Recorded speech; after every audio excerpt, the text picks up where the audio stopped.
오늘 밤은 나 홀로 히나 마쓰리 히가시노 게이고. 사부로가 집에 도착한 것은 오후 11시 가까운 시각이었다. 혼자 사는 살림인 만큼 단독주택 창문으로 새어나오는 불빛도 없이 집 전체가 깜깜했다. 물론 그건 항상 그렇지만 오늘 밤만은 유난히 쓸쓸하게 느껴졌다. 녹슨 대문을 밀자 금속이 삐걱거리는 소리가 울렸다. 그것조차 적적하게 들렸다. 집에 들어서면 가장 먼저 하는 일은 욕실에 들어가 손 씻기와 양치질이다. 딸 마호가 어렸을 때 모범을 보여주려고 부부간에 시작한 일인데 그대로 습관이 되어버렸다. 그 효과가 있어서 그런지는 모르겠으나 일단 인플루엔자에는 걸린 적이 없다. 넥타이를 풀고 양복 상의를 벗고 거실 소파에 앉았다. 피곤이 왈칵 밀려드는 느낌이었다. 목이 말랐지만 주방에 마실 것을 가지러 가기도 귀찮았다. 한숨을 내쉬며 바로 옆에 있는 거실장 위로 시선을 던졌다.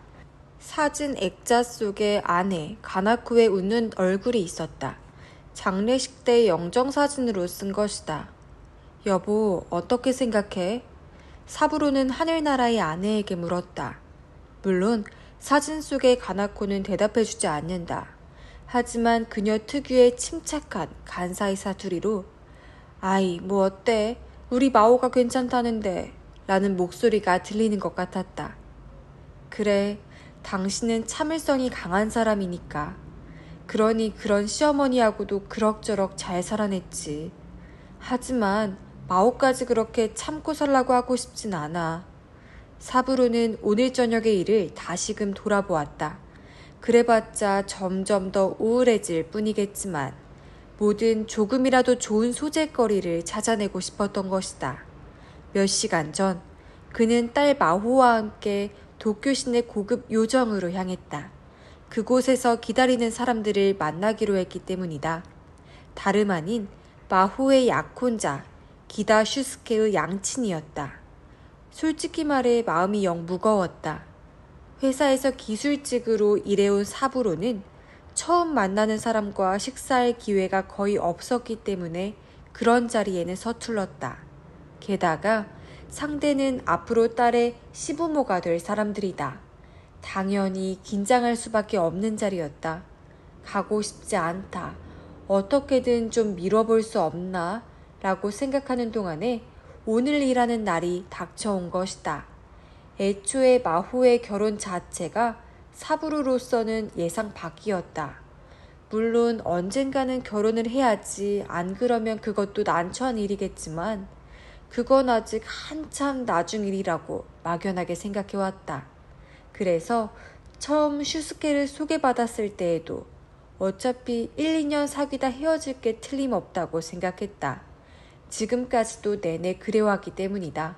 그런데 이번에는 그렇지 않았다. 올 정월에 찾아온 슈스케가 저희 결혼하기로 했습니다. 라고 느닷없는 이야기를 꺼낸 것이다. 사부로는 마시던 맥주를 풋 뿜었다. 두 사람에 의하면 크리스마스 날 밤에 슈스케가 프로포즈를 했고 그 자리에서 마호는 그걸 받아들였다고 한다. 사부로로서는 그야말로 아닌 밤중에 홍두깨 같은 이야기였다. 딱히 반대할 이유가 생각나지 않아 불쑥 입에서 튀어나온 것은 그래, 거참 잘 됐구나 라는 얼빠진 대사였다. 머릿속으로는 낭패한 얼굴을 내보이면 아비로서 꼴사납다 라는 생각밖에 없었다. 그러고는 나중에야 이래저래 혼자 끙끙거렸다. 생각하면 할수록 속속 불만스러운 점이 튀어나오는 것이었다. 대체 뭐야 그 녀석? 결혼하기로 했습니다라니. 말본세하고는. 보통 그런 경우에는 결혼을 허락해 주십시오 하고 머리를 숙여야 하는 거 아닌가? 그 말은 전혀 부탁하는 투가 아니었다. 단순한 보고다. 누굴 바보로 하나? 마호도 그렇다. 아직 20대 아닌가? 30살까지 이제 몇 년 안 남았는지도 모르지만 그래도 20대는 20대다. 요즘은 다들 결혼을 늦게 하는 추세여서 20대에 결혼하는 여자가 부쩍 줄었다지 않은가. 뉴스에도 인터넷에도 그런 이야기가 심심찮게 오르내린다. 그렇건만 왜 그토록 서둘러 결혼하려는 것인가? 3년 전에 제 엄마가 지주막하 출혈로 세상을 떠났을 때에는 혹시라도 아버지에게 무슨 일이 생기면 제가 돌봐드릴 테니 아무 걱정 말고 편히 눈 감으세요 라고 영정사진을 향해 말했지 않은가? 그럼 그건 거짓말이었는가? 하고 싶은 말은 산더미 같았다. 하지만 사부루가 그런 말을 입에 올리는 일은 없었다. 결국 하나밖에 없는 딸을 내주고 싶지 않은 것뿐이다 라고 스스로 깨달았기 때문이다. 결혼 이야기는 순조롭게 진행되는 모양이었다. 그런저런 사정을 사부로는 최근에야 듣게 되었다. 마호는 대학 졸업 후에 출판사에 취직했고 근무 시간이 몹시 불규칙한 탓에 취업과 동시에 혼자 따로 나가 살기 시작했다. 어쩌다 전화는 해주었지만 직접 얼굴을 보는 일은 웬만해서는 없었다. 기다 슈스케에 관해서도 아직 잘 알지 못했다. 본가는 도호쿠에 있고 그 자신은 레지던트로 도쿄의 병원에서 일하고 있다라는 정도다. 집안이라든가 어떤 대학 출신인지 등의 얘기는 했던 것도 같은데 사부로는 기억이 없었다. 내 딸 마호가 결혼한다라는 것만으로도 화들짝 놀라서 어쩔 줄 모르는 상태였는지도 모른다.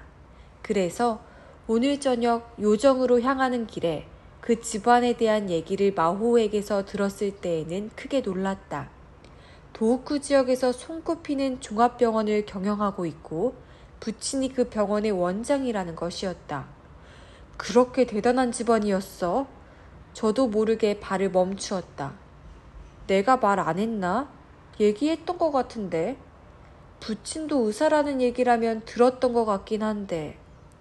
그러자 마오는 잠깐만요 라면서 스마트폰을 터치하기 시작했다.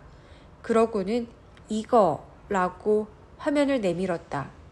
그곳에 표시된 것은 병원의 공식 사이트였다. 건물 외관을 보고 입이 떡 벌어졌다.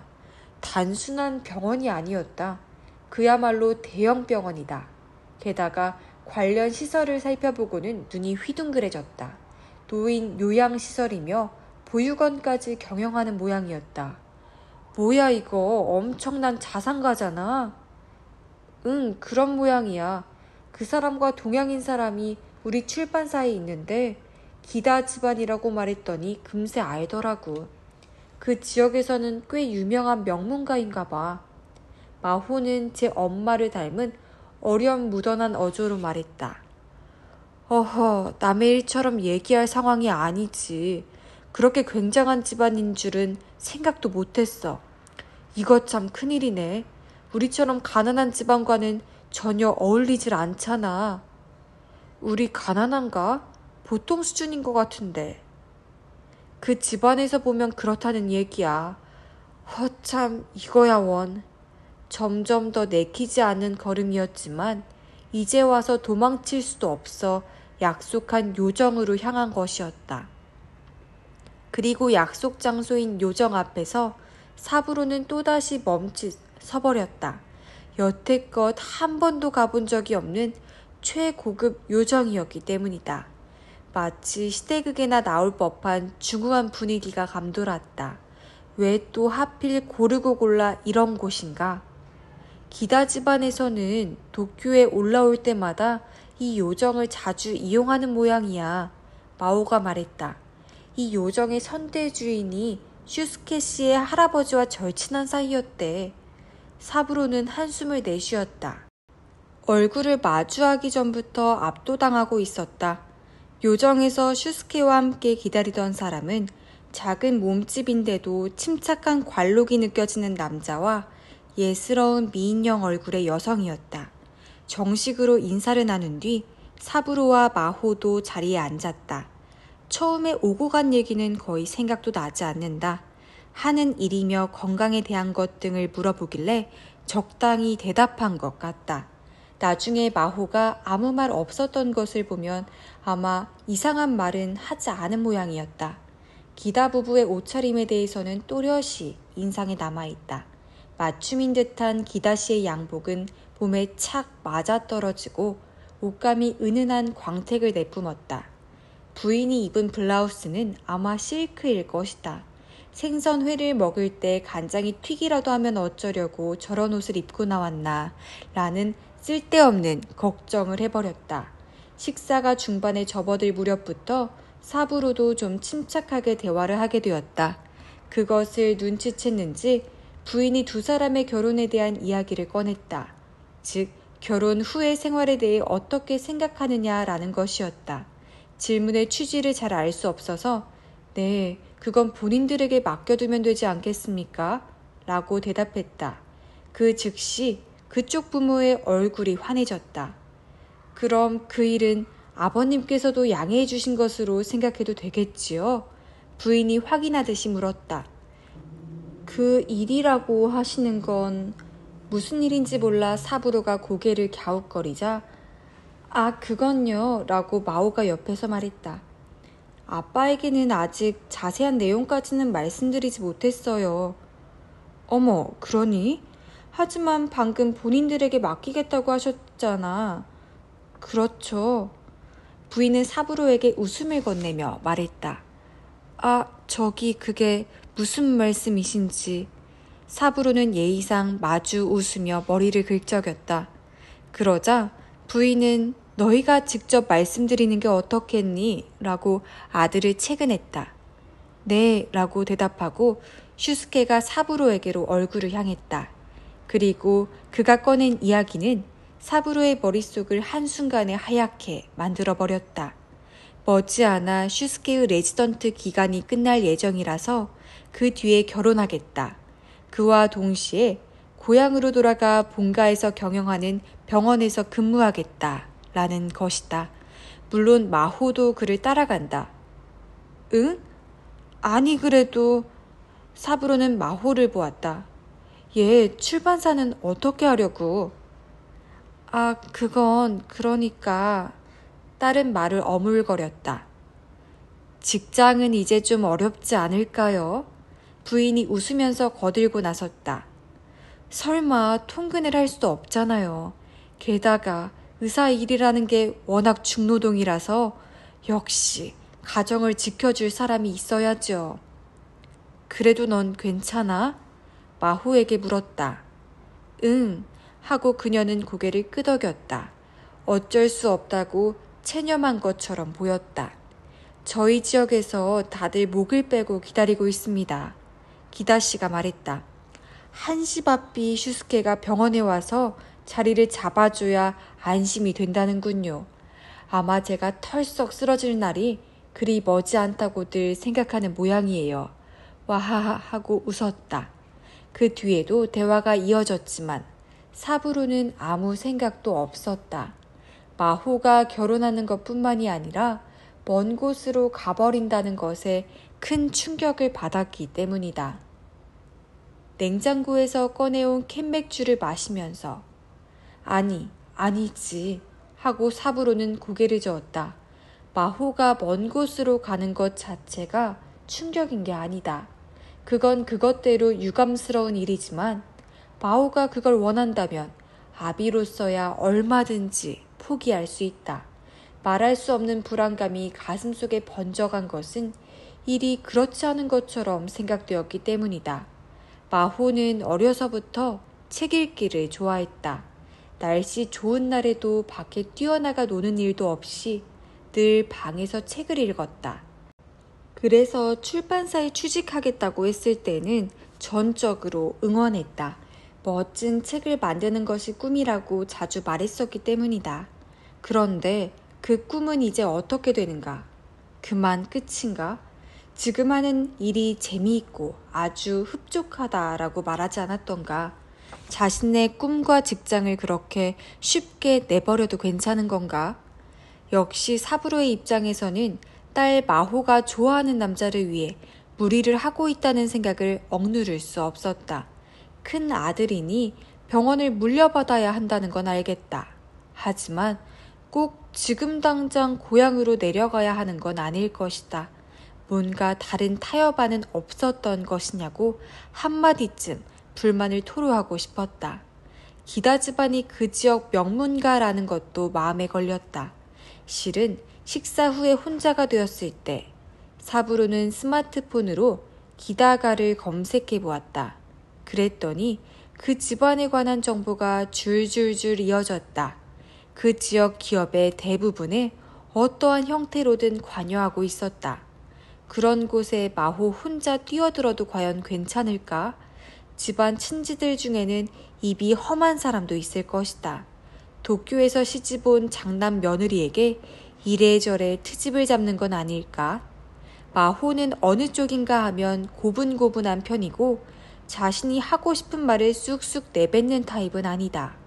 그래서 주위 사람들에게 어떻게든 맞추어 나가려고 할 터였다. 단기간이라면 그래도 괜찮지만 그게 길게 이어지면 결국 정신적으로 지쳐버리는 게 아닐까? 슈스케라는 인물 자체는 예의 바르고 좋은 청년이라고 생각했지만 과연 그런 때 우리 마호를 지켜줄 수 있을까? 생각하면 할수록 우울해졌다. 사부로는 벽에 걸린 달력을 훑어보았다. 2월도 이제 끝나가려 하고 있었다. 결혼식 날짜는 아직 정하지 않았지만 올 가을로 예상하고 있다는 얘기였다. 정월이 바로 얼마 전이었던 것 같은데 벌써 3월인가? 이런 시기면 금세 가을이 닥칠 것이다. 그리고 마호는 먼 곳으로 떠나간다. 캔맥주를 들고 다시 소파에 앉았다. 살풍경한 집 안을 바라보고 있는 사이에 문득 희나 인형에 대한 것이 생각났다. 마오가 태어난 그 다음에 사부로의 모친이 사다 준 것이었다. 마오가 중학생이 될 무렵까지 해마다 희나 마쓰리 때가 되면 그 인형들로 방을 꾸며주곤 했다. 희나 마쓰리란 딸아이의 건강과 행복을 기원하기 위해 집안의 왕가의 혼례식 모습을 본뜬 인형을 여러 단 진열하고 감주와 과자 그리고 삼색떡 등을 차려내는 매년 3월 3일에 치르는 일본 전통 축제를 말한다. 희나 마쓰리가 지나는 대로 인형을 정리해야지. 안 그러면 딸아이가 늦게 결혼한다. 어머니는 곧잘 그런 말을 했었다. 이럴 줄 알았으면 인형을 되도록 느지막이 정리할 걸 그랬네. 라는 시덥지 않은 생각이 들었다. 그 희나 인형들은 어디에 넣어뒀을까? 내버렸을 리는 없다. 아내 가나쿠가 세상을 떠난 뒤 그녀의 짐을 정리하다가 어딘가에서 본 듯한 기억이 났다. 캔 맥주를 내려놓고 일어섰다. 일단 마음에 걸리면 확인하지 않고서는 성이 차지 않는 성격이다. 침실 벽장을 열어보니 눈에 익은 상자가 있었다. 옆에 매직으로 희나 인형이라고 적혀 있었다. 뭘 좀 찾으려면 영 보이지 않는데 이번에는 웬일로 단박에 눈에 들어왔다. 상자는 2개였다. 거실로 옮겨와 먼지를 떨어내고 뚜껑을 열었다. 인형이며 장식물이 하나하나 꼼꼼히 종이로 포장되어 있었다. 상당한 숫자다. 세어보니 인형만 해도 15개나 되었다. 멍하니 바라보는 사이에 한번 장식해볼까 하는 마음이 들었다. 조금쯤 화사한 기분을 느껴보고 싶었던 것인지도 모른다. 우선 장식대를 조립했다. 5단이다. 깔개의 빨간색은 선명함이 그대로 유지되어 있었다. 뒤를 이어 인형이며 장식물의 포장을 풀었다. 모두 다 보존 상태가 나쁘지 않았다. 자, 그러면 그렇게 인형을 제자리에 앉히려는 참에 사부로의 손이 문득 멈추었다. 어디에 어떻게 앉히는지 그 방법을 잘 알지 못하는 것이다. 상자 안을 살펴보았지만 설명서 같은 건 눈에 띄지 않았다. 무릎을 딱 치면서 벌떡 일어났다. 앨범을 보면 되는 것이다. 희나 마쓰리 사진이라면 몇 장이나 있다. 침실에서 앨범 몇 권을 들고 왔다. 펼쳐보니 온통 마호 사진이었다. 부부간에 찍은 건 거의 없었다. 희나 마쓰리 사진도 있었다. 마호는 아직 젖먹이 아기였다. 그래도 전통 예복을 입혔다. 뒤에 전신 거울이 있는 것은 마호 본인의 모습을 보여주기 위한 것이리라. 철이 들기 전부터 예쁘게 단장하는 것을 좋아하던 아이였다. 내친 김에 자세히 알아보자 싶어서 해마다 치른 희나 마쓰리 사진을 확인했다. 그랬더니 해마다 거의 똑같은 구도였다. 마호의 모습만 쑥쑥 성장해 갔다. 사부로는 한숨을 내쉬었다. 이런 시절도 있었는데 그대로 시간이 멈췄다면 좋았으련만 이라는 둥에 생각을 했다. 머리를 내젓고 다시 작업에 들어갔다. 앨범 속에는 희나 단을 찍어둔 사진도 있었다. 그걸 참고해 가며 인형과 장식물을 한 단 한 단 진열해 나갔다. 그러는 사이에 모친에 대한 기억들이 머릿속에 되살아났다. 희나 인형을 진열하는 것은 어머니의 일이었기 때문이다. 사부로의 어머니는 기가 센 분이었다. 아버지가 일찍 돌아가신 탓에 혼자 일을 하면서 자식들을 키워야 했지만 한 번도 나약한 말을 내비친 적이 없었다. 사부로에 대해서도 엄격했다. 학교 성적이 떨어지면 된통 혼이 났고 싸움 끝에 엉엉 울고 들어오면 사내라면 맞받아치고 와야지 하고 쫓겨났다. 당연한 듯 며느리에게도 엄격한 시어머니였다. 이 집은 돌아가신 아버지가 남겨준 것이었고 그래서 어머니에게는 내 것이라는 의식이 강했다. 그 집에 시집으로 왔으니 모든 건 어머니 자신의 방식대로 맞추어 주는 게 당연하다고 생각했다. 조금이라도 마음에 들지 않으면 매서운 말로 질타했다. 밥을 제대로 못했다고 가나코에게 다시 짓게 하는 것을 몇 번이나 목격한 적도 있었다. 더 이상 두고 볼 수 없어서 너무 심하게 하지 말아달라고 부탁했다. 그러자 어머니는 가나코가 뭔가 얘기하더냐 하고 눈이 치켜 올라갔다. 그런 게 아니라고 말해도 영 받아들이지 않았다. 네가 그런 식으로 물렁하니까 가나코가 아무리 시간이 지나도 제 몫의 주부가 되지 못한다고 욕을 퍼부었다. 어쩔 수 없이 뒤에서 몰래 가나코에게 사과했다. 따로 나가 살고 싶겠지만 조금만 더 참아달라고 부탁했다. 아니야, 괜찮아. 가나코는 항상 미소를 지으며 고개를 끄덕였다. 그 참을성 강한 성격에 사부로는 참으로 늘 마음이 든든했다. 그녀가 아니었다면 벌써 어머니에게서 도망쳤을 것이다. 그런 엄한 어머니였지만 손녀에게는 다정했다. 마호가 하는 말은 무엇이든 들어주었다. 희나 인형만 해도 첫 희나 마쓰리인데 째째하게 허접한 걸 사줄 순 없잖아 라면서 5단짜리의 번듯한 인형 세트를 갑작스럽게 사들고 왔다. 마호와 함께 인형과 장식물을 진열하던 어머니의 모습이 머릿속에 떠올랐다. 그런 어머니도 손녀의 성인식을 못 보고 세상을 떠났다. 췌장암이 발견되었을 때는 이미 손 쓸 수 없을 정도로 진행된 뒤였던 것이다.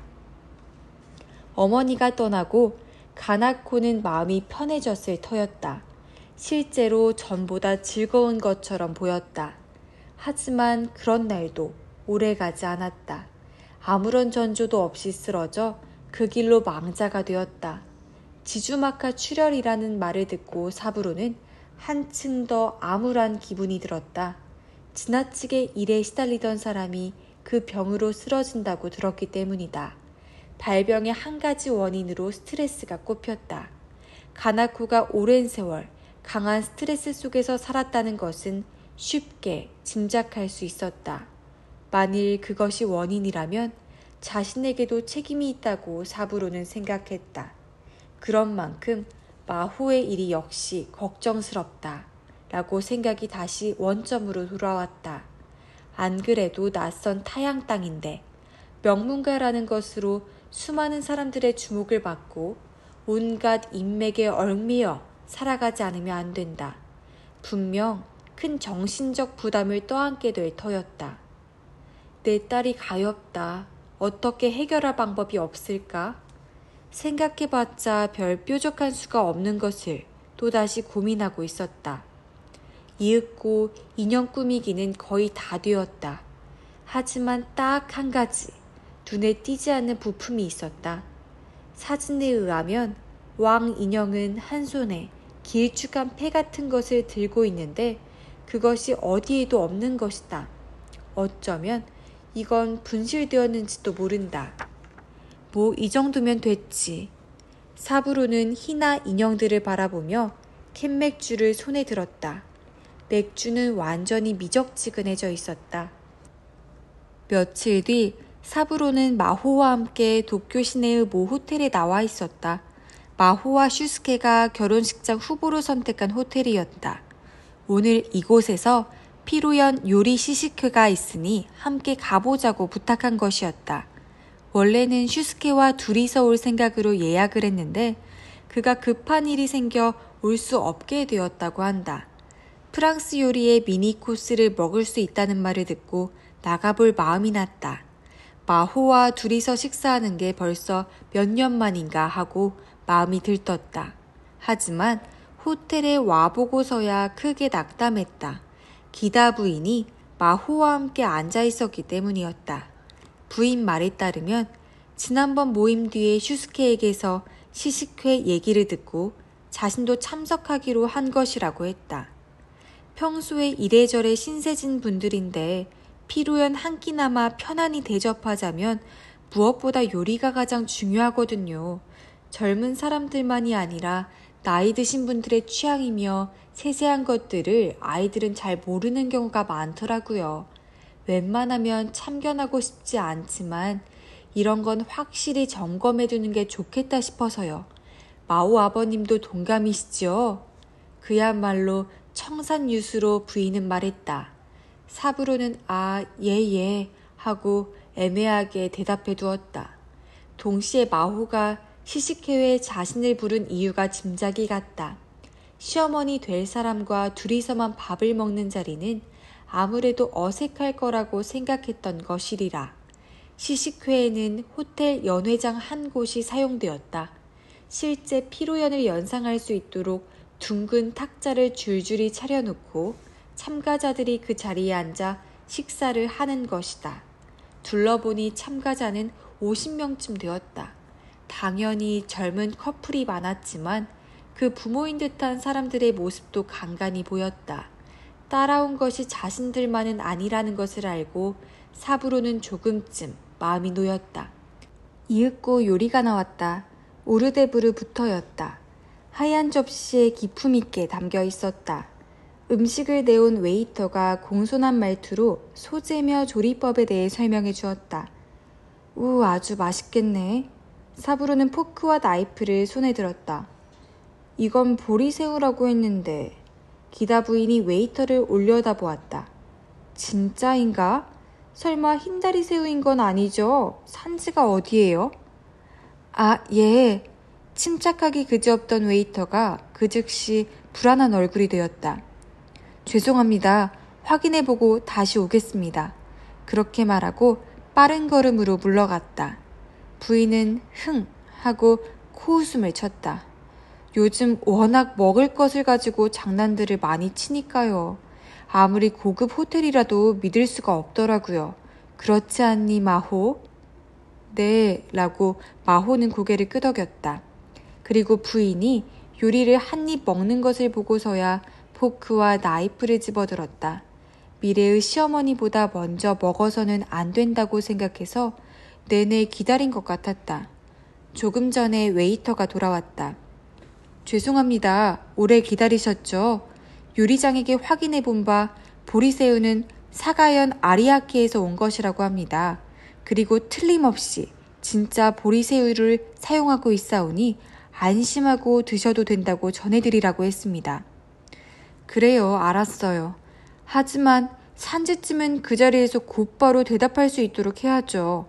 부인은 식사를 계속하면서 말했다. 그 얼굴 표정은 무서울 정도로 냉철했다. 죄송합니다. 앞으로 조심하겠습니다. 웨이터는 깊숙이 머리를 숙였다. 좋아요. 그만 가보세요. 실례합니다. 라고 말하고 웨이터는 멀어져 갔다. 그 뒷모습을 보며 사부로는 하필 까다로운 손님을 담당하게 됐다고 속으로 탄식할 거라고 생각했다. 오르데브르를 다 먹고 나자 부인은 가방에서 수첩과 필기도구를 꺼내 들었다. 직원의 대응 실력은 좀 떨어지지만 요리 맛은 나쁘지 않은 것 같구나. 식기 센스도 그럭저럭 괜찮은 편이고. 그런 말을 해가며 수첩에 뭔가 메모하기 시작했다. 아무래도 그녀 나름대로의 평가를 기록하는 모양이었다. 그 뒤에도 요리가 나올 때마다 부인은 혼잣말을 중얼거리며 메모를 했다. 그리고 번번이 재료며 조리법에 대한 질문을 던졌다. 웨이터는 긴장한 표정으로 거기에 답변을 해나갔다. 사전에 급하게 요리에 관한 지식을 억지로 머릿속에 주입하고 왔을 터라서 사부로는 그가 딱하기만 했다. 부인의 엄격한 평가는 요리나 직원에게만 향하는 것이 아니었다. 주위에 자리한 다른 참가자의 태도도 주의 깊게 관찰하는 것 같았다. 테이블 매너를 잘 모르는 사람들이 많네. 대체 가정교육을 어떻게 받은 거야? 눈살을 찌푸리며 말했다. 애둘러서 마호를 나무라는 건가? 하고 사부로는 불안해졌다. 딸에게 테이블 매너 따위는 가르친 적이 없었다. 사부로 자신부터 잘 알지 못하는 것이다. 마무리로 디저트와 커피가 나왔다. 그것을 다 먹고 사부로는 겨우 한숨을 돌렸다. 아, 참 맛있게 잘 먹었습니다. 프랑스 요리도 가끔은 아주 좋군요. 그럭저럭 괜찮았죠? 부인도 실눈을 뜨고 웃으며 말했다. 합격점을 줄 수 있을 것 같아요. 그렇습니까? 사돈께서는 요리에 관해서 실로 박식하십니다. 감탄했습니다. 사부로는 머리를 숙였다. 미운 소리가 아니라 진심에서 나온 말이었다. 아이, 그렇지도 않아요. 아직도 배우는 중이죠. 부인은 마오에게로 시선을 옮겼다. 마오도 다음 달부터 열심히 해야지. 네, 라고 대답하는 딸과 부인의 얼굴을 사부로는 번갈아 바라보았다. 다음 달부터라는 건 무슨 말씀이신지. 요리교실이야. 마오가 답했다. 아, 요리. 결혼하면 남편을 위해 요리를 하지 않으면 안 된다. 그런 당연한 일이 지금까지 사부로의 머릿속에는 없었다. 파리에 본거지가 있는 유명한 요리학교예요. 일본에도 각지에 분교가 있답니다. 부인이 말했다. 저도 기다가에 시집 오기 전에 그곳에서 요리를 배웠거든요. 예, 그러시군요. 거기서 단단히 공부해서 가족을 위해 맛있는 요리를 차려내야지. 네, 라고 마오는 대답했다. 그 고분고분한 모습에 사부로는 왈칵 눈물이 날 뻔했다. 조금 전 웨이터와의 일이 남의 일이 아니라는 것을 깨달았다. 기다가에 시집을 가고 나면 그 역할을 내 딸 마호가 떠맡아야 하는 것이다. 늘 평가를 받고 점수가 매겨진다. 상대는 부인만이 아니다. 기다가의 친척 모두의 시선이 새로 시집온 장남 며느리에게 쏟아진다. 상상하는 것만으로도 숨이 턱 막혔다. 시식회장을 나서자 부인이 잠시 화장실에 갔다. 사부로와 마호는 로비에서 기다리기로 했다. 마호, 너 정말 괜찮겠니? 뭐가? 뭐냐니, 정말로 해낼 수 있겠어? 억지로 꾹 참고 있는 거 아니야? 마오는 빙긋이 웃었다. 그런 거 아니야. 그래도 낯선 지역인데다 저런 떵떵거리는 집안 사람들 틈박 위에서 네가 정말 힘들 것 같은데. 그럴지도 모르지. 그럴지도라니. 근데 아빠 걱정할 거 없어. 내가 누구야? 우리 엄마 딸이잖아. 그러니 그게 참을성이 강하단 얘기잖아. 참을성? 마오는 고개를 갸우뚱한 뒤에 킥킥 웃었다. 아빠는 아무것도 모르는구나. 내가 뭘? 아마 할머니와의 일을 얘기하는 모양인데 엄마는 억지로 꾹꾹 참고 있었던 게 아니야. 그래? 그런 걸 네가 어떻게 알아? 내가 좀 알거든, 이래저래. 이래저래? 이를테면 이라면서 마오는 사부로의 등 뒤쪽을 가리켰다. 저거. 사부로는 뒤를 돌아보았다. 그곳에는 거대한 희나 인형이 장식되어 있었다. 희나 인형이 왜? 우리도 해마다 희나단을 꾸몄잖아, 아빠. 생각나?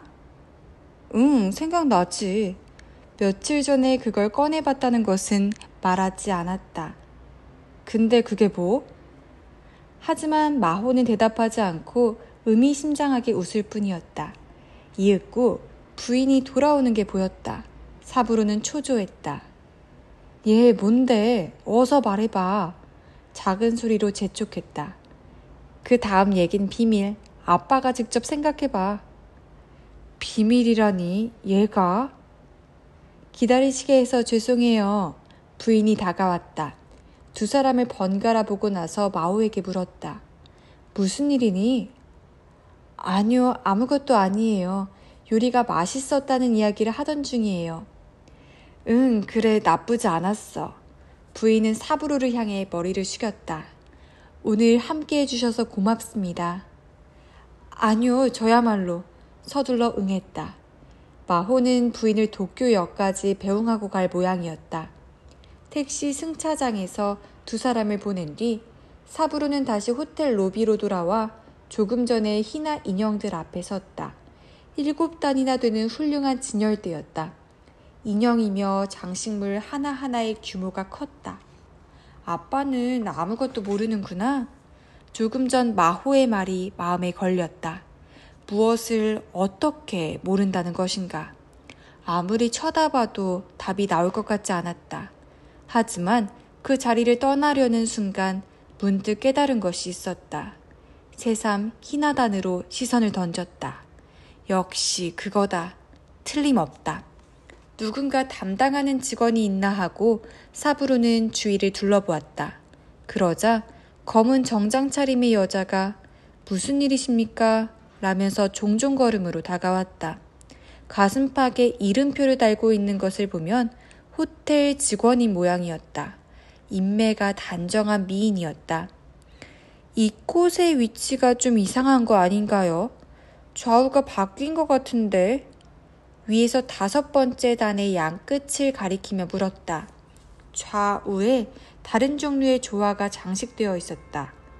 벚나무와 귤나무 말씀이시죠? 맞아요. 벚꽃은 왼쪽이고 귤은 오른쪽인 거 아닌가? 좌 벚나무, 우 귤나무라는 말도 있잖아요. 교토궁 정원에 그 나무들이 있어서 희나단 장식은 그걸 본뜬 것이라고 하던데. 사부로가 어머니에게서 들은 이야기다. 며칠 전 인형을 진열할 때 그 얘기가 생각났다. 어머니는 마오에게도 그러니 벚꽃은 왼편에 귤은 오른편에 놓는 거란다 라고 가르쳐주곤 했다. 옳은 말씀이세요. 그래서 이렇게 놓는 게 맞습니다.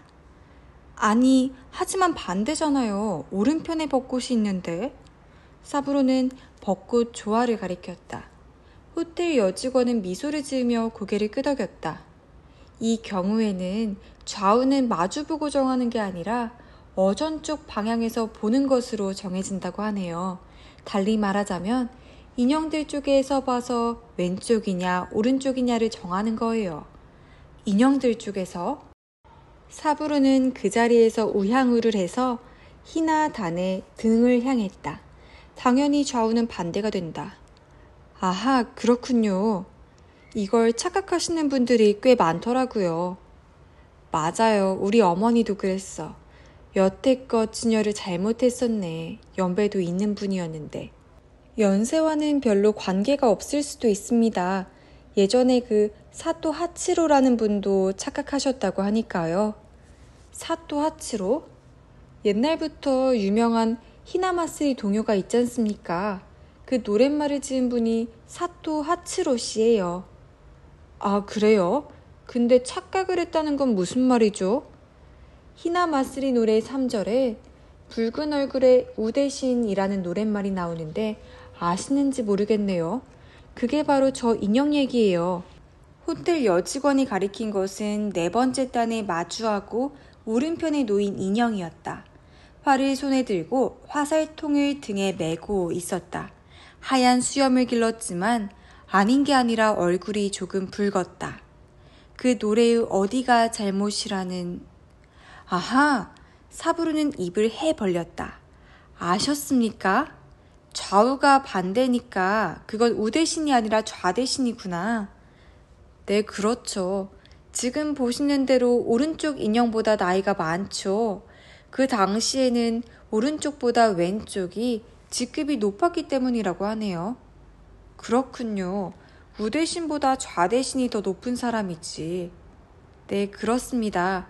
다만 좀 더 자세히 말하자면 실은 저 인형은 좌대신도 아니랍니다. 그녀의 말에 사부로는 눈이 동그래졌다. 그래요? 자세히 살펴보시면 활과 화살을 들고 있죠. 그들은 경비를 담당하는 무관인 것이죠. 좌대신이나 우대신보다 훨씬 더 직위가 낮은 신분이에요. 오호, 그렇군. 나는 그런 건 몰랐네. 그 동요가 너무 유명해지는 바람에 요즘에는 다들 우대신, 좌대신인 것으로 알고 있죠. 호텔 여직원은 웃음을 띤 채 다시 좀 더 시선을 올렸다. 실은 사토 하치로 씨가 노랫말에서 또 한 가지 큰 실수를 하셨어요. 그건 또 뭔데요? 왕과 왕비 인형을 노랫말에서는 오다이 리사마와 오히나사마라고 했는데 사실은 그런 호칭은 없고 정식으로는 오비나와 메비나 그리고 그 두 가지를 합쳐 다이리비나라고 한다는 거예요. 오, 그렇군. 정말 처음 듣는 얘기네. 나도 오다이 리사마와 오이나사마인 줄만 알았는데 노래의 영향력이라는 게 대단하죠. 사토 하치로 씨도 나중에야 잘못되었다는 것을 아시고 크게 후회했다고 하네요. 평생 그 노래를 싫어하셨다나요? 그분도 딱하기는 하지만 재밌는 얘기군요. 사부로는 왕과 왕비 인형, 즉 오비나와 메비나를 바라보며 말했다. 이윽고 뭔가 이상하다는 느낌이 들었다. 어라, 이상하네.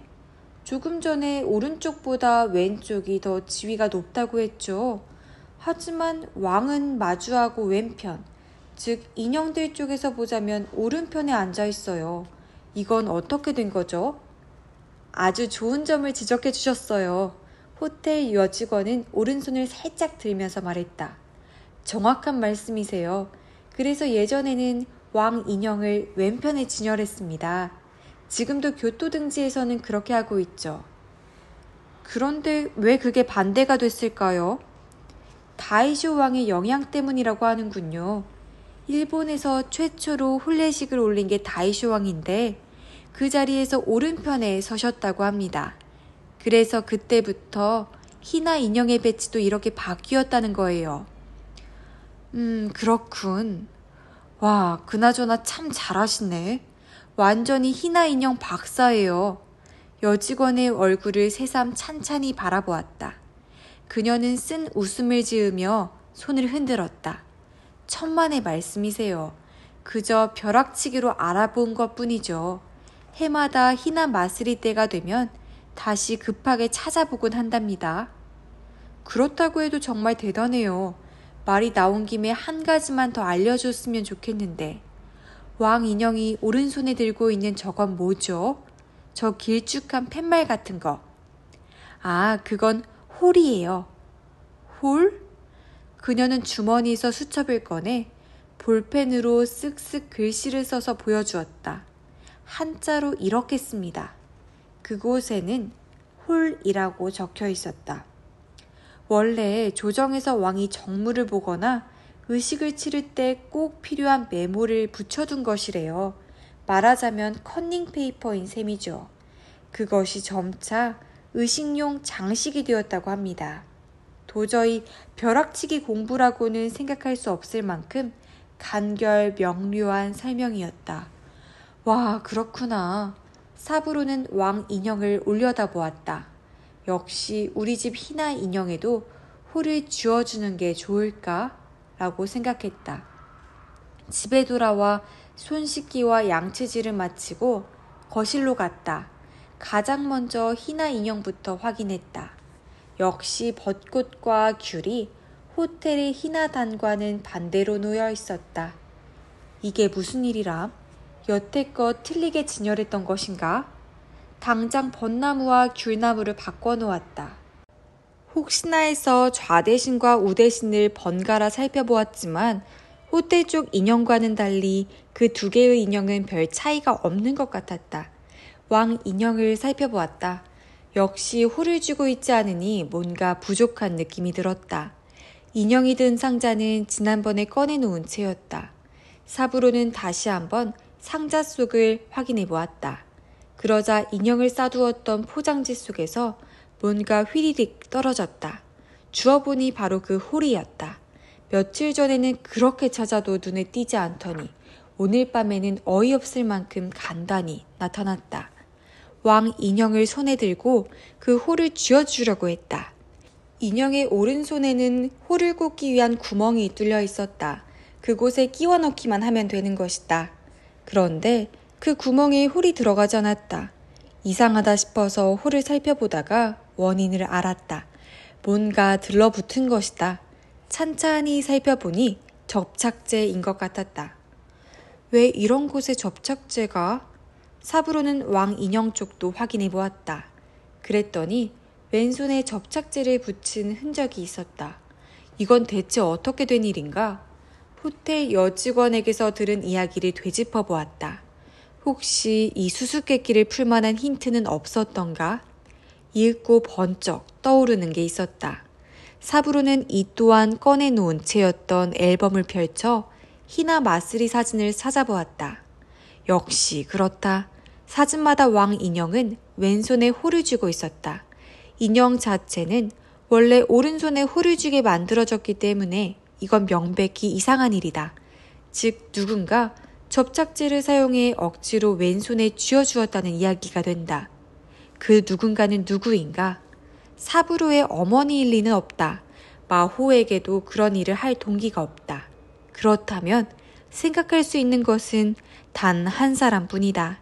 사부로는 희나 인형 앞에 양반다리를 틀고 앉았다. 생각을 더듬어 보는 사이에 슬금슬금 웃음이 비어져 나왔다. 그래, 그런 거였구나. 아내 가나코는 교토에서 나고 자란 교토 토박이다. 그녀가 좌 벚나무, 우 귤나무를 알지 못했을 리 없다. 희나 인형의 배치에 대해 시어머니가 틀렸다는 것도 다 알고 있었던 것이다. 하지만 그녀는 그것을 바로잡으려 하지 않았다. 어째서인가? 시어머니의 기분을 상하게 하지 않으려는 것도 있었으리라. 하지만 그보다 더 크게는 내심 다른 속셈이 있었기 때문이 아닐까? 사부로는 앨범을 넘겨보았다. 그리고 여러 장의 사진을 확인하고 자신의 상상이 맞는다는 것을 확신했다. 희나 마쓰리 때는 해마다 전통 예복을 차려입은 마호의 모습이 카메라에 담겨졌다. 그리고 그중 한 장씩은 반드시 거울 앞에서 포즈를 취한 사진이 있었다. 좀 더 살펴보면 거울 속으로 희나 단이 선명하게 보였다. 거울이니 당연히 좌우가 반대다. 반대로 하면 벚나무와 귤나무도 올바른 위치가 된다. 그리고 왕과 왕비의 위치도 제자리가 된다. 예전에는 왕 인형을 왼편에 진열했습니다. 지금도 교토 등지에서는 그렇게 하고 있죠. 호텔 여직원의 말이 되살아났다. 마호가 태어나고 첫 희나 마쓰리를 맞이했을 때 가나코는 사실은 교토식으로 희나 인형을 꾸며주고 싶었는지도 모른다. 하지만 시어머니가 마음대로 사들고 와버렸다. 당연히 도쿄식이다. 왕 인형은 마주하고 왼쪽이 된다. 그런데 인형을 진열할 단계가 되어 뜻밖의 일이 일어났다. 벚나무와 귤나무를 반대로 놓은 것이다. 그것을 본 가나코는 아무래도 시어머니가 착각을 하는 것 같다고 짐작했다. 그래서 그녀는 접착제를 사용해 왕 인형의 홀을 왼손에 바꿔들도록 했다. 극히 작은 차이다. 시어머니가 그걸 알아채는 일은 없었다. 그렇게 히나마쓰리 당일을 맞이한다. 축하를 하고 기념 촬영을 한다. 하지만 가나코에게는 은밀한 항례 행사가 있었다. 마오를 거울 앞에 세우고 사진을 찍는 것이다. 그 거울 속에는 희나 인형들이 꼭 비쳐야 한다. 왜냐하면 그것이 가나코로서는 정식 희나단이었기 때문이다. 자신이 나고 자란 교토의 전통을 이어받는 방식이었다. 자신이 사들고 온 희나 인형 앞에 손녀딸을 앉히고 사부로의 어머니는 크게 기뻐했다. 하지만 그런 시어머니를 보고 가나코는 마음속으로 혀를 쏙 내밀었는지도 모른다. 어머님, 그 진열 방식은 좌우가 반대예요. 거울 속에 있는 방식이 진짜죠. 라고. 사부로는 거실장 위를 보았다. 사진 액자 속의 가나코와 시선이 마주쳤다. 당신 제법인데? 저도 모르게 입 밖에 내어 말해버렸다. 마호의 말이 다시 귓가에 되살아났다. 아빠는 아무것도 모르는구나. 그런 것이었나? 라고 납득했다. 아마도 마호는 엄마의 그런 일면을 지켜보았던 것이다. 그래서 딱히 참을성이 강한 게 아니라는 것을 알고 있었다. 참을성 같은 게 아니라 자기 나름대로 즐기면서 힘든 일을 뛰어넘는 방법을 알고 있었던 것이다. 걱정할 필요 없겠네. 캔맥주를 가져오려고 사부로는 자리에서 일어섰다. 이제부터 나 홀로 희나 마스리다.